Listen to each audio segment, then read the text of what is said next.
লাল কালোর কম্বিনেশন তোমাদের সব সময় একটা পছন্দের তালিকার মধ্যে থাকে, তাই তোমাদের কথা ভেবেই একটা সুন্দর লাল কালোর মধ্যে একটা প্যানেলের মধ্যে টু পিসের কালেকশন দেখে নাও।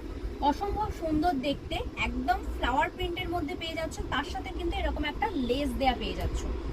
বডি পাবে 42 আর গোল গলার মধ্যে পেয়ে যাচ্ছ। এখানে কিন্তু গলাটার কাজটাতেও তোমার কিন্তু এরকম একটা লেসের কাজ করা পেয়ে যাচ্ছ। 3/4 স্লিপসের মধ্যে পেয়ে যাচ্ছ, হাতাতেও কিন্তু এরকম একটা ফ্লাওয়ার প্রিন্ট পেয়ে যাচ্ছ। আর এর লেন্থ পেয়ে যাবে কিন্তু 40 ইঞ্চ। এর সাথে পেয়ে যাচ্ছ সুন্দর একটা ব্ল্যাক কালারের এরকম কিন্তু ফ্লাওয়ারের মধ্যে প্রিন্টের মধ্যে এরকম একটা সুন্দর প্যান্ট। এর সাথে কিন্তু তোমরা দড়িও পেয়ে যাচ্ছ, তার সাথে কিন্তু সাইডে আমাদের একটা পকেট থাকছে। এই যাচ্ছে এর ওভারঅল লুক। একদম অসম্ভব একটা সুন্দর কালারের মধ্যে, যারা লাল কালো পছন্দ করো তারা কিন্তু এই অপশনটা একদমই ছেড়ো না। আর দাম থাকছে মাত্র আর মাত্র 449। তার সাথে পেয়ে যাচ্ছে অল ওভার ইন্ডিয়া একদম শিপিং ফ্রিতে। আমাদের বুকিং নাম্বার থাকছে 9088383034। ভিডিওটা ভালো লাগলে অবশ্যই শেয়ার করে দিও। দেখা হচ্ছে নেক্সট ভিডিও।